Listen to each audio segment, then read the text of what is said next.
Hi and good morning. Welcome to Lithisha world. నేను మీ లక్ష్మి. ఈరోజు నా డైలీ రొటీన్ మీకు చూపించబోతున్నానండి. ఎవ్రీడే నాకు కిచెన్ ఇండోర్స్ ఓపెన్ చేయడంతో మొదలవుద్దండి డే అనేది. తర్వాత వాషింగ్ అయితే కంప్లీట్ చేసేసుకుంటాను. ఈరోజు మా వారికి లంచ్ బాక్స్ అనేది పెట్టాలండి. అందుకే తోటకూర ఫ్రై అండ్ టమాటా పప్పు ఇది వండాలని అనుకుంటున్నాను. ఫస్ట్ పప్పుకి మాత్రం పప్పు అనేది నానబెట్టేస్తున్నాను.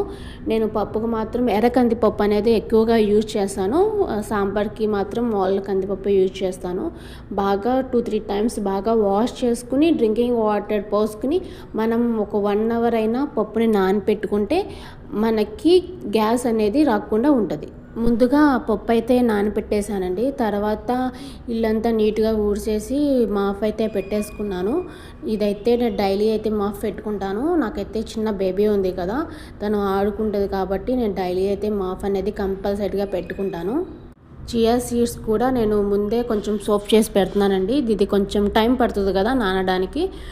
బాటిల్ తీసుకెళ్తారు కాబట్టి నేను బాటిల్లో ఈ చియా సీడ్స్ వేసేసి ఇచ్చేస్తాను. నేను day by day chia seeds లేకపోతే సబ్జా వాటర్ అనేది మార్చుతూ ఇస్తూ ఉంటాను. తర్వాత పప్పు నానబెట్టేసాను కదా, ఇప్పుడు నైట్ కడిగిన కుండలన్నీ ఫస్ట్ సర్దేస్తాను. అది సర్దేస్తేనే నాకు పనులు అనేది ఈజీగా అయిపోద్ది. మీలో ఎంతమంది నైటే కుండలు అది క్లీన్ చేసేసుకుంటారు? ఈరోజు ఫ్రైడే కాబట్టి నేను ఆల్రెడీ నైట్ స్టవ్ అంతా నీట్గా క్లీన్ చేసేసాను. అలాగే స్టవ్ రాడ్స్ కూడా ఉంటాయి కదండి, అవి కూడా నీట్గా వాష్ చేసుకున్నాను. నేను బిఫోర్ నాన్ వెజ్ అనేది కుక్ చేస్తాను కాబట్టి ఫ్రైడే మొత్తం నీట్గా వాష్ అనేది చేసేసుకుంటాను. అండ్ టిఫిన్ కోసం చట్నీ అనేది ప్రిపేర్ చేస్తున్నానండి. మీ అందరికీ తెలుసు నేను ఎక్కువగా పల్లీ చట్నీ అయితే నేను ఎక్కువగా ప్రిపేర్ చేస్తాను. బేబీకి కూడా పల్లీ చట్నీ అంటేనే ఇష్టం. స్కూల్కి వెళ్ళే పిల్లలు ఉంటే మాత్రం మదర్కి అయితే చెప్పవలసిన లేదు, వాళ్ళకి డైలీ కుకింగ్ చేసే అలవాటు అయితే ఉంటుంది. నాకైతే నేను లంచ్ బాక్స్ ప్రిపేర్ చేయడం చాలా తక్కువ అండి. ఇంకా మా పాప అయితే స్కూల్కి ఇంకా వెళ్ళట్లేదు. అండ్ ఒక స్టవ్ మీద చట్నీ కోసం పల్లీలు పెట్టేశాను. అండ్ ఇంకో స్టవ్ మీద నేను రైస్ కూడా పెట్టేశాను. అండ్ ఆ రెండు కుక్ అయ్యేలోపు కర్రీ కోసం నేను తోటకూర అనేది కట్ చేస్తున్నాను. డైలీ లంచ్ బాక్స్ కట్టే వాళ్ళు ఉన్నారు అయితే నేను ఒక టిప్ చెప్తానండి. మీరు ప్రిపరేషన్స్ నైటే చేసుకుంటే మనకి మార్నింగ్ అనేది కుకింగ్ అనేది చాలా ఈజీగా అయిపోతుంది.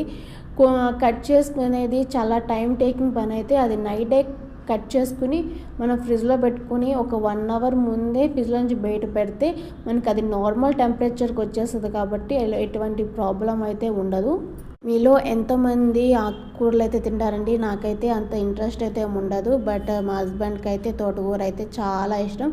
ఆయన కోసం మాత్రం నేను ఖచ్చితంగా తోటకూర ఫ్రై చేస్తాను. ప్రెజెంట్ ఇప్పుడు ఉండేది కూడా నేను తిననండి. మా హస్బెండ్కి బాక్స్ మొత్తం కట్టేస్తాను. ఫస్ట్ తోటకూర నీట్గా కట్ చేసుకుని బాగా వాష్ చేసుకుని మనకి పక్కన పెట్టుకోవాలి. నేనైతే తోటకూరలోకి ఆనియన్స్ అండ్ పచ్చిమిర్చి కూడా వేసుకుంటాను కాబట్టి అది కూడా కట్ చేస్తున్నాను. అలాగే పల్లీలు కూడా మిక్సీ పట్టుకుని చట్నీ చేసుకోవాలి కాబట్టి మొత్తం మిక్సీ గిన్నెలోకి వేసేస్తున్నాను. అండ్ ఈ మూకిట్లోనే నేను తోటకూర ఫ్రై చేసేస్తాను. ఇలా చేసుకుంటే మనకి కుండలు కూడా తక్కువ వస్తాయి, ఎక్కువగా బర్డెన్ అనేది ఉండదు. మీకు అందరికీ తెలిసిందే తోటకూర ఫ్రై ఎలా చేయాలంటే మామూలుగా మొత్తం పోపు పెట్టేసుకుని మనం ఆకుకూర తోటకూర మొత్తం వేసుకుని మనకి తగినట్టు సాల్ట్ కూడా వేసుకోవాలి. ఆకుకూరలో సాల్ట్ అనేది ఎక్కువ పట్టదు కాబట్టి ముందుగా మనం కొంచెం సాల్టే వేసుకోవాలి. సాలకపోతే మళ్ళీ అడ్జస్ట్ చేసుకుని మనం వేసుకోవచ్చు. ఈలోపు ఇది మగ్గిపోతుంది. ఈలోపు మనం టమాటా పప్పుకి ప్రిపరేషన్ చేసుకోవాలి. మనం ఆల్రెడీ పప్పు అనేది నానబెట్టాం కాబట్టి పప్పు అనేది ఈజీగా కుక్ అయిపోద్ది. మీ అందరికీ తెలిసిందే టమాటా పప్పు అయితే ఎలా వండాలో. టమాటా పచ్చిమిర్చి ఉల్లిపాయలు కూడా కట్ చేసి పక్కన పెట్టుకోవాలి. తగినంత చింతపండు, కారం, పసుపు అలాగే ఈ ముక్కలన్నీ వేసేసుకుని తగినన్ని వాటర్ పోసుకుని మనం స్టవ్ మీద పెట్టేసుకోవాలి. మీకు తెలుసో లేదో కానీ మనకి ఈజీగా అయిపోయే రెసిపీ ఉంది అంటే అది ఖచ్చితంగా పప్పేనండి. మొత్తం కుక్కర్లో పెట్టేసుకుని అయిపోయాక తాలింపు పెడితే మనకి పప్పు అనేది రెడీ అయిపోతుంది. చూసారండి ఇడ్లీ పిండి ఎట్లా ఫర్మెంట్ అయిందో. సమ్మర్లో అయితే ఇంత నీట్గా ఫర్మెంట్ అవుద్ది, అసలు వింటర్లో అయితే ఇడ్లీ పిండి ఫర్మెంటే అవ్వదు. దాంట్లో ఇడ్లీ వేసుకుంటే అసలు టేస్టే ఉండదు, స్మూత్గా ఉండదు, స్పాంజీగా ఉండదు. బట్ ఈ పిండితో మనం ఇడ్లీలు వేసుకుంటే ఎంతో స్మూత్గా సాఫ్ట్గా ఉంటాయి. మనం ఒక సైడ్కి ఇడ్లీకి అండ్ పప్పుకి ప్రిపరేషన్ చేసేసుకున్నాం. అలాగే ఇంకో సైడ్ మనకి తోటకూర ఫ్రై అండ్ అన్నం కూడా అయిపోయింది. ఈ రెండు పక్కన పెట్టేసి మనం పప్పు అండ్ ఇడ్లీ అనేది స్టవ్ మీద అయితే పెట్టేసుకున్నాము. నాకు ఒక డౌట్ అండి, ఇడ్లీ పాత్రకి హోల్స్ ఉన్నాయి కదా, మొత్తం ఒకే సైడ్ హోల్స్ రావాలా లేకపోతే ఆ హోల్స్ ఇడ్లీ మీదకి ఉండాలా?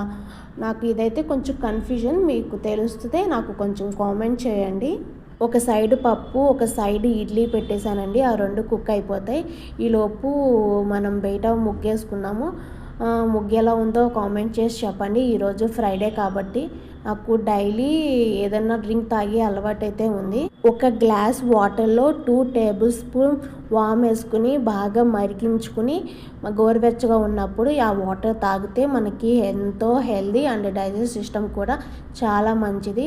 అలాగే పప్పు కూడా అయిపోయింది కాబట్టి పప్పుకి తాలింపు పెట్టేద్దాం. తాలింపు ఎలా పెట్టుకోవాలో మీ అందరికీ తెలుసు. తాలింపులో కొంచెం నెయ్యి వేసుకుంటే పప్పు టేస్ట్ అయితే సూపర్గా ఉంటుంది. ప్రతి రెసిపీలోకి వెల్లుల్లి వాడండి. వెల్లుల్లి అనేది మన హెల్త్కి చాలా మంచిది. ఇంకో కూడా మన డైజెషన్ సిస్టమ్కి చాలా మంచిది. చూసారు కదండి నా డైలీ రొటీన్.